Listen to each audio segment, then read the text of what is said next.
이런 시설이 없고 그냥 뭐 길에서 그냥 이렇게 뭐 가마떼기 같은 거 뭐 피고 뭐 부흥하고 그러다래도 그냥 막 몰려왔어요. 예, 그런 시절이 있었는데 왜냐 성경 말씀에 성경적이었고 성경 말씀을 잘 가르쳤고 본문을 가지고 설교를 했고 성경을 잘 풀어줬기 때문에 이렇게 몰렸다는 것이죠. 그래서 한국교회 성도는 영적인 살이 찌었다. 한국교회는 눈부신 성장을 했다. 그래서 오늘날 뭐 1200만 성도라는데 뭐 줄어가지고 지금 뭐 600만 뭐 800만 그렇게 얘기를 하는데 그래도 다른 종교에 비하면은 기독교가 그래도 제일 많은 거예요. 불교 뭐 또 무슨 천주교 또 뭐 마호메트교 여러 가지 종파가 많잖아요. 민족 종교 뭐 유교 그런 종교가 많은데 기독교가 제일 많다는 것이죠. 이와 같은 결과 평양은 동양의 예루살렘으로 불릴 만큼 신앙의 열정으로 뜨겁게 역사했다. 그래야 일제의 핍박에도 6.25 동란으로 말미암은 공산당의 위협에도 교회의 복음 전파의 위력은 한국 사회를 주도해온 정신적인 지주 역할을 했다. 그러나 지금의 교육의 현실은 어떤가?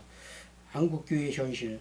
기독교가 한국에 전래된 지 1세기가 넘은 오늘날 현실은 외적으로는 국민의 25%가 기독교인이었으며 25%는 이제 4명에 1명꼴 이제 예수 믿는다는 것이죠.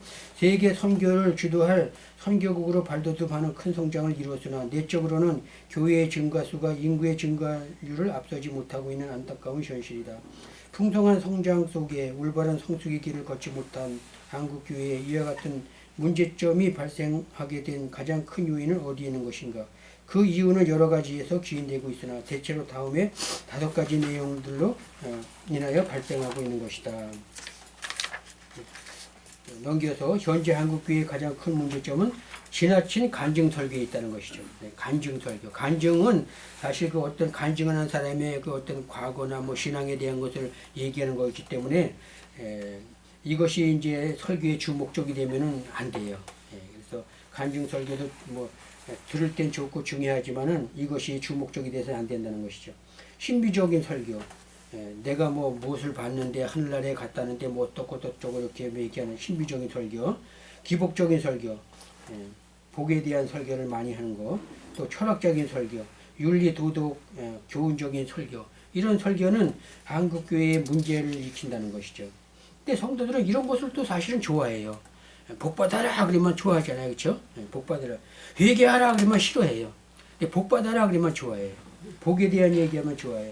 또 자기 알지 못한 어떤 신비적인 얘기를 하면 또 그런 것에 이제 관심을 가지고 나도 좀 저렇게 했으면 좋겠다. 이런 데 관심을 가지고 간증 같은 거, 철학적인 설교. 철학은 뭐 이게 세상 학문인데 이런 것을 예배에 적용시켜서 뭐 그냥 뭐 자기 어떤 배운 것을 나타내고 이렇게 해야 된다고 이렇게 교훈식으로 설교를 하면은 이게 가르치는 것이지 설교가 아니라는 것이죠. 윤리, 도덕, 교훈적인 설교 이런 것이 다 한국교회의 문제를 일으키는 것 중에 하나라는 것이죠.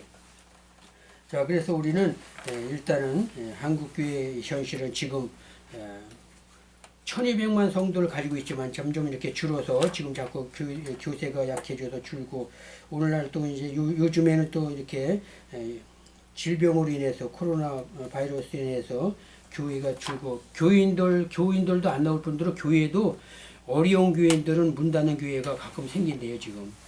뭐 개척교회 뭐 몇 명 안 되는 교회들은 이게 헌금도 안 나오고 또 성도도 안 나오고 목회자 뭐 3하고 2이 예배 드리고 그러다 보니까 이게 힘든 거예요. 그래서 지금 벌써 1년 다 되오잖아요. 뭐 2월 달부터 그렇게 시작이 됐으니까. 그것을 감당을 못해서 또 그냥 교회 문 닫는 교회도 있고 근데 이게 참 안타까운 현실이에요. 자꾸 늘어나야 좋은데 줄어드는 것은 하나님은 자꾸 성장하고 이렇게 자꾸 이렇게 나타나고 그런 게 좋은데 줄어드는 것은 하나님이 기뻐하지 않죠. 그래서 우리가 기도할 문제이고 어떤 일이 있어도 예배는 드려야 될 것인데 예배를 못 드리게 된다는 것은 이게 하나님 앞에도 영광을 가리는 것이지 영광을 돌리는 일이 아니죠. 그래서 하여튼 예배에 초점을 맞춰서 설교에 초점을 맞춰서 자꾸 예배를 드리기 힘쓰고 또 설교 준비를 연구하고 노력해서 훌륭한 설교를 하는 그런 우리가 되어야 되겠습니다. 그 중간 부분에 이와 같은 고기는 이렇게 좀 표시를 해 놓으시고 거기까지만 하겠습니다.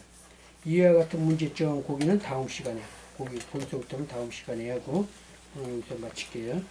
수고들 하셨어요. 수고하셨습니다. 네.